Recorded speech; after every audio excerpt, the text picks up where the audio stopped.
Poor folks will always stay poor, right? Would you even deposit a penny in my bank, huh?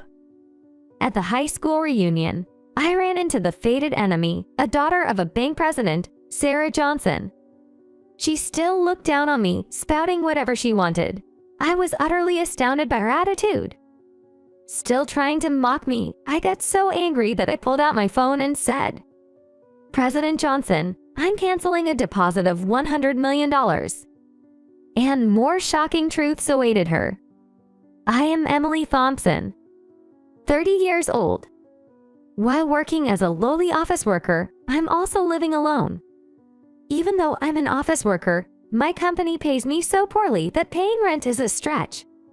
Despite the struggle, I prefer not to rely on my parents, dedicating my days off to side jobs and being extremely frugal when times are tough. My lifestyle might seem a bit constrained to others, but I have a loving partner and am satisfied with my life." Then one day, an invitation to the high school reunion arrived at my home.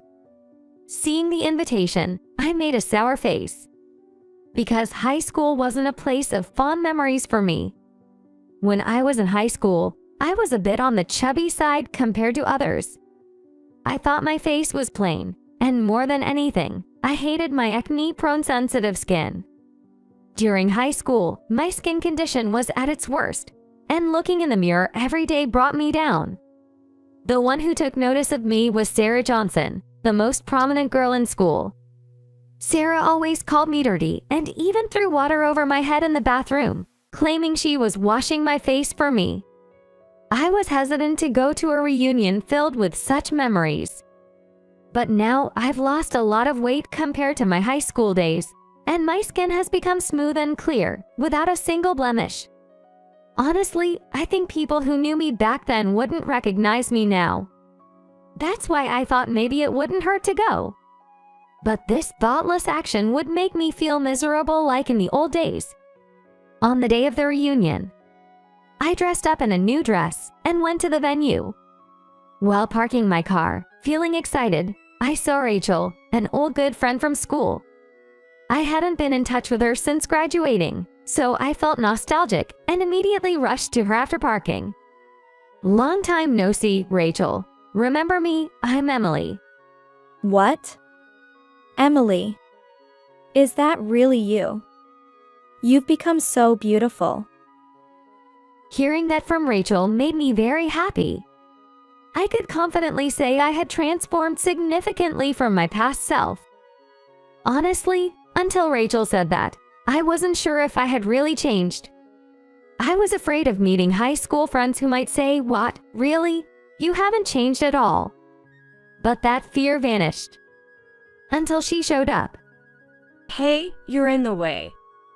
As we were walking by, none other than Sarah, who used to bully and torment me in the past, popped her head out of the car and called out to us. I recognized her immediately with her upturned eyes and loose, curly, chestnut hair, just like before. "Oh, sorry, Sarah." I found myself apologizing instinctively. Out of old habit. She looked surprised at first, but then she exclaimed, "Huh? Could that voice be Emily?" "Yes, it's me. I guess I've changed too much to be recognized," I said to Sarah with a sheepish smile. Then, Sarah began to smile with the same malicious delight as before. "Really? You've changed so much. Where did you dump that sloppy figure and nasty skin? Did you get plastic surgery or something?" Her words made me choke, but I gathered my courage to respond. "No way, I don't have money for plastic surgery. I've worked hard to lose weight and even went to a dermatologist to improve my skin condition." I said this with a bit of pride, remembering the blood, sweat, and tears I put into my efforts. Sarah pursed her lips in displeasure for a moment, but soon returned to her usual smile. "Yay, right. Like you'd have money when your parents are so broke they're in debt." Sarah's words made me bristle. Indeed, my parents had failed in business and accumulated debt at one point. And the lender was the bank where Sarah's father was the president. Her attitude worsened after that, a fact I couldn't forget even if I wanted to. However, my parents had paid off all their debts decades ago, so bringing that up now, I thought Sarah was still as mean-spirited as ever. Well, no matter how much your appearance has changed, your introverted life remains the same, huh? Still mumbling and hunching over, I see. I thought you might have gained some confidence, but you're just like a cardboard cutout. What are you so proud of? Sarah sneered and burst into laughter. Seeing her like that, I realized once again how much I disliked her. But I took her spiteful remarks as a sign that she might be feeling a bit bummed out. Sarah mocked me and then quickly rolled up her car window and drove off. Even though we were still standing there, she drove by without a care. What a nasty person. Maybe I should just go home. As I muttered this, watching Sarah's car, Rachel, who was glaring at Sarah, said, "Why? You've become beautiful. Don't sweat someone like her." Hearing Rachel's words, I reconsidered and headed to the venue. But I would later regret not leaving at that moment. As soon as I entered, I felt the glances of my classmates. Surely everyone thought I was Emily Thompson, walking along so familiarly with Rachel, but they must have been uncertain. When I told my name to the receptionist, who was the popular guy back then, exclaimed in surprise. That really put me in the spotlight all at once. Everyone looked at me with wide eyes and praised me. Just when I was starting to enjoy the attention, Sarah reappeared in front of me. What's the commotion? Like before, Sarah walked through the center of the venue with her entourage, exuding a certain intimidation in her high-brand attire. Realizing I was the center of attention, Sarah snorted disdainfully and said, "Oh, it's about her," feigning disinterest. She probably thought there was someone more noticeable than her around, maybe found it annoying. She came close to me with a creepy smile. Look at her dress. It looks expensive at first glance, but it's actually cheap, bought from an overseas online store. She might have changed her looks, but it shows she hasn't changed inside. Still pretending, huh? As Sarah spoke, her followers agreed. She seemed pleased with herself as she chuckled. Then, making belittling comments, she whirled in front of me, flaunting her outfit. Look, my clothes are all high-end brands. Isn't the fluttering skirt hum so elegant? If you care about appearance, you should wear quality stuff. Otherwise, just like your clothes, you look cheap. Then, Sarah grabbed my accessory and scoffed. Oh, this is just gold-plated, huh? Suits your cheap outfit perfectly, doesn't it? Feeling humiliated, I said, "Stop it," and brushed her hand away. Sarah seemed displeased and stared at me coldly. What? You're standing up to me? Think a fatty and ugly poo girl can do that. Stop it, I'm not overweight anymore, and I'm not poo either. So what? Just because you look a bit different, you think you're on top of the world. Sorry to burst your bubble, but I've maintained my figure since high school and put more effort into beauty and fashion than you ever did. So, you think you can beat me just by faking it in fancy clothes now? Sarah's words doused my good mood, and I felt like my old insecure self was awakening. It was the worst feeling. As I clenched my back teeth in frustration, Sarah looked back at me with a triumphant expression and stepped closer. Then a nasty ripping sound echoed. Oops, sorry, I just tried to touch this decoration and it tore off. But what can you expect, right? It's cheap clothing after all. How could you do that? Don't get mad, please. It's your fault for wearing cheap clothes. Maybe it was already fraying. Incredibly, Sarah had pulled and ripped off a ribbon decoration from my dress. The room buzzed, and everyone started murmuring, focusing on Sarah and me. Enjoying the attention, Sarah even reached for my necklace. Hey, don't touch that. I just wanted a closer look. I complimented your taste earlier, didn't I? Oh no, sorry, it tore because you resisted. A nasty snapping sound hit my ears. At the same time, a sharp pain shot through my neck where the necklace was yanked off. I couldn't understand why this was happening to me, and tears started flowing. Seeing this, Sarah began to show her true colors even more. Instinctively feeling a bad premonition, I wanted to flee. But her entourage blocked my way. Tripped, I fell to the floor of the venue, hands first. Sitting nearby with a grin, Sarah looked down at me. Hey, your face is dirty, just like in high school. Let me wash it for you. Yuck. It was like a nightmare all over again. Sarah picked up a wine glass nearby and poured it over my head. That brought back memories of that time, and I couldn't help but shiver. But then, something different happened. Rachel, who had been quietly watching us and looked scared, finally spoke up. Stop it. I guess it took a lot of courage for her, as she had also been bullied by Sarah in high school. With Rachel's help, I managed to stand up and glance sideways at Sarah.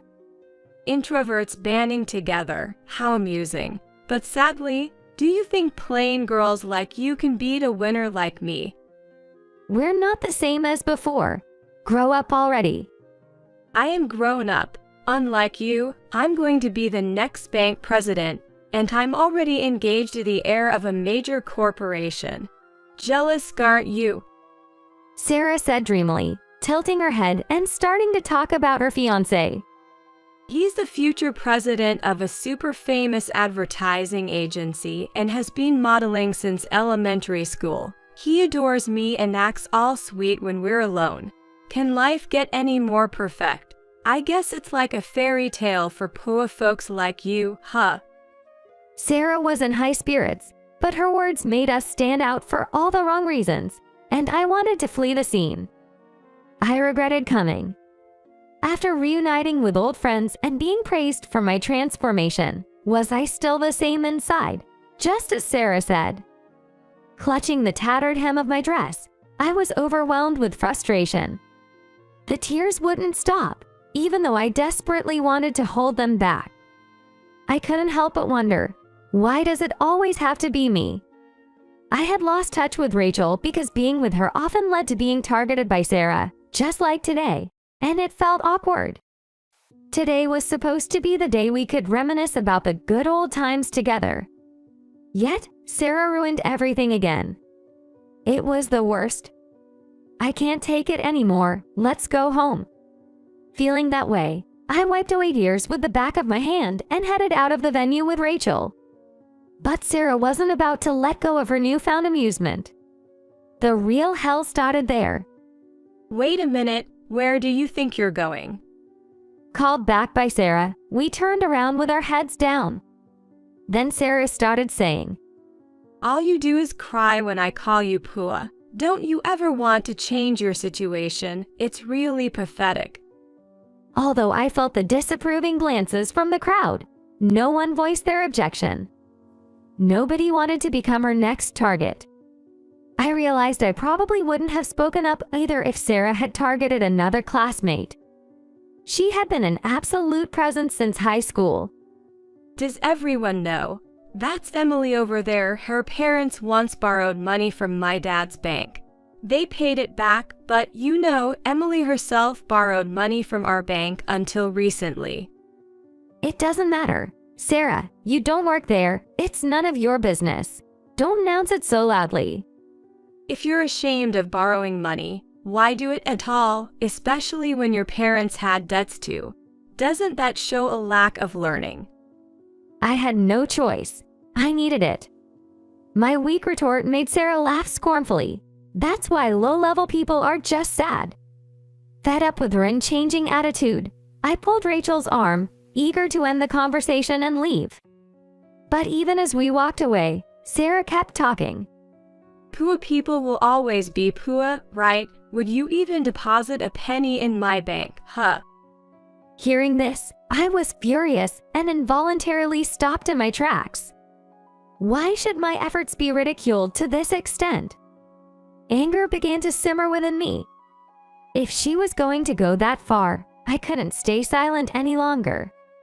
Until now, I had hesitated to talk back or retaliate, always mindful of myself and others. But was it right to just walk away? To spend a lifetime being seen as a loser by her? I couldn't stand that thought. I had worked hard and changed my appearance, which had been a huge complex for me. That was an undeniable fact. Now was the time to make a decisive break with Sarah, to stand up for myself. With that in mind, I turned back to face Sarah. Then I took out my phone and prepared to retaliate. President Johnson, canceling a deposit of $100 million. I put the phone to my ear and said it loud and clear, making sure she heard every word. Sarah clearly heard my words, responding with a dumbfounded huh. I continued, actually. I had promised to deposit $100 million in your father's bank. That statement silenced everyone in the venue. Rachel, standing next to me, was gaping in shock. Indeed, I had been approached just the other day about depositing $100 million into the bank where Sarah's father is the president. I knew exactly why they came to me. Your father's bank was in trouble, and they asked if I could help. I wasn't interested at first, but they pleaded so desperately that I finally said I could deposit $100 million. As I casually mentioned this, Sarah murmured in astonishment, "No way." It seemed her father hadn't told his family about the bank's dire situation. Well, telling Sarah about it wouldn't change anything anyway, so it's not surprising he kept quiet about it. But I've decided to cancel that $100 million deposit. Sadly, that means your father's bank is done for. And since you'll be losing your allowance, you'll need to start working for yourself. As I said this with a smile, Sarah's face turned red, and she lowered her voice. What are you talking about? Stop lying. There's no way a poor person like you has $100 million. It's just not realistic. It's not a lie. You saw me calling your father, right? Look, the line is still connected. Humph, you're probably just pretending. If it's true, then let me see the phone. Sarah snatched the phone from me and pushed me aside. But it didn't matter to me, because I was genuinely on the phone with her father. Sarah's expression tensed up as she heard her father's voice on the phone. What? No way. Is that you, Sarah? Why are you with Emily? Did you do something to her? What are you talking about, Dad? As if she's some important client. Of course, she is an important client, you fool. What have you done? I'm coming over right now. You said it's the reunion today, right? I know the venue from the notification card left on the desk. Wait for me there. Sarah, being scolded over the phone, seemed to panic. I watched her flustered reaction and couldn't help but smirk in a way that was almost too sinister. Sarah, with a frightened look, asked, "What is going on?" Well, I'm doing illustration as a side gig, and recently a person who worked for a major gaming company approached me to collaborate on a game. I was curious why they chose me, but I kinda just took on that job. And what about it? Then it became a mobile app game and exploded in popularity, and the payouts to me became pretty substantial. I've taken on other jobs, too, and since I don't usually spend much, all that money just went straight into my savings. Sarah's mouth flapped open and closed like a fish. By the way, I did take a loan from your father's bank for that project, but it seems you mistook it for debt. Loan? Isn't that the same as debt? A loan means borrowing with a solid business plan and repayment schedule. Yes, it's debt, but you get it only after passing a credit check, promising to repay it fully. Aren't you the bank president's daughter? Shouldn't you know this? As I explained, Sarah's face turned red, and she looked down, apparently not knowing any of this. She must have overheard something about my loan from her father and misunderstood it on her own. I sighed, exasperated by Sarah's ignorance. Yet, she still seemed unwilling to stop looking down on me. Humph, I don't know about your illustrations, but I bet they're the kind of creepy, sensual ones that would come from a nerd like you. That's why they got popular. How disgusting. Sarah said this, dramatically rubbing her arms. Her words were so outlandish, clearly a desperate insult, that I didn't even bother to retort. Taking my silence as affirmation, Sarah smirked and said, just as I thought, Just because you're making money doesn't make those kinds of illustrations any less embarrassing. I wouldn't mind taking a look, though.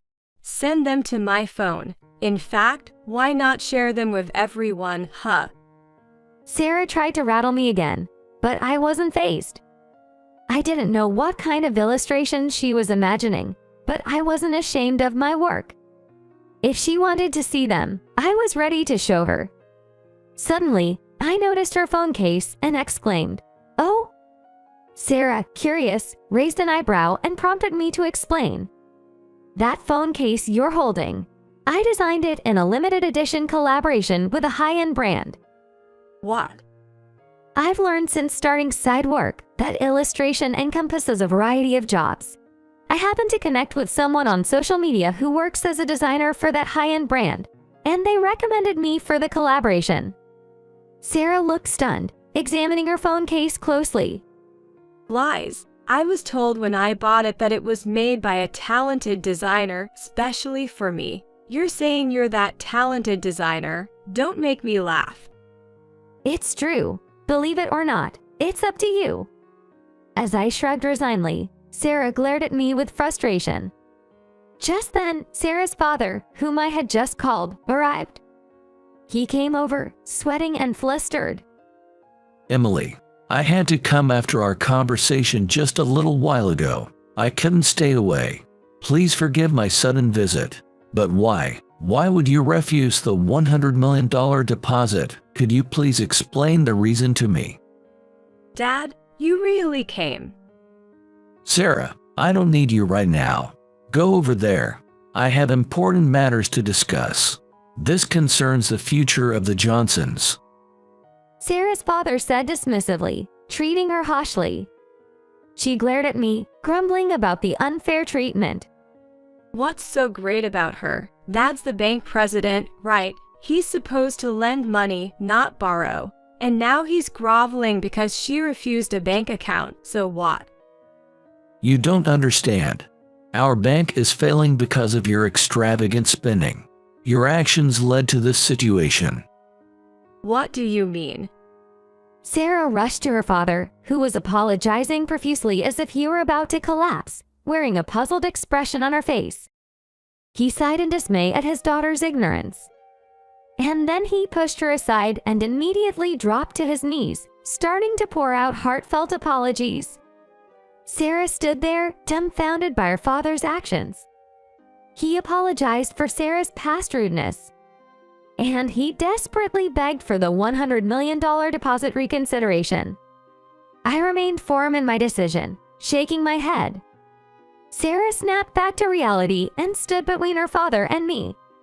Stop it, Dad. It's embarrassing. You're the bank president. Act like it. I can't believe my father is acting this way. And Emily, don't get all high and mighty. You're just a nobody who happened to come into some money. Sarah said defiantly, puffing out her chest. Then her father, with a fierce look, confronted her. What are you talking about? Our bank earned its status through generations of community trust. You know nothing, acting all high and mighty. It's because of your meddling that I'm forced to make this deeply sincere apology. Hearing her father's loud scolding, Sarah choked up. The president's anger was far from over. First of all, I thought that if you had gotten along with that heir, our bank could have recovered. But you couldn't make a good impression with your haughty attitude, could you? You just rave about how handsome he is, then leave me to clean up your mess. What are you thinking? We gasped at his words. Just before, Sarah had claimed to be engaged to the next president. Could it be a lie? I wasn't the only one shocked. The onlookers, who had been watching from a distance, suddenly turned their gaze toward Sarah all at once. Sarah caught everyone's stares and started to sweat nervously. Stop it. Don't embarrass me. It's his fault for not seeing my worth. It's because you lack charm. Be useful for once.